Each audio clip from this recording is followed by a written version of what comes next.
Voici à quoi ressemble une chambre en service de réanimation au centre hospitalier de Cayenne.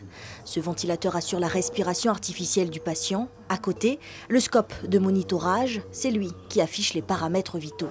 Le service est réparti en deux, les patients Covid à gauche et les malades non Covid dans l'autre aile. Depuis l'apparition du variant brésilien en Guyane, la durée de l'hospitalisation des patients contaminés a changé.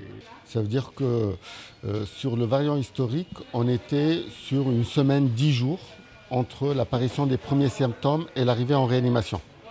Aujourd'hui, on est plus sur du 24 heures à tout au plus 48-72 heures. Des patients Covid plus gravement touchés et un rythme de travail qui s'accentue depuis plusieurs jours. En ce moment, on fait 1 à 2 entrées par jour. Et on sent que le rythme il est en train de s'accélérer. Au total, 10 médecins, 35 infirmiers, 25 aides-soignantes se relaient dans ce service. Ils effectuent 12 heures d'activité chaque 24 heures. Ces soignants peuvent travailler 2 jours consécutifs, voire 3, sans compter les heures supplémentaires et le sacrifice des jours de congé. On ne peut pas calculer nos pauses. On ne peut pas les calculer. Moi, je me souviens d'hier où j'ai forcé mes collègues à venir faire une pause.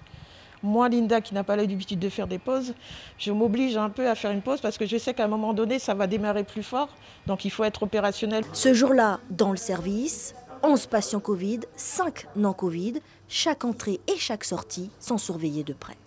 Comme la chaise musicale, le lit musical, c'est-à-dire que tous les jours, c'est un chef d'orchestre. Il faut pouvoir vérifier à quel moment on peut récupérer un lit pour récupérer un autre patient qui est en attente à l'extérieur. Et c'est ça que j'ai envie de dire à la population.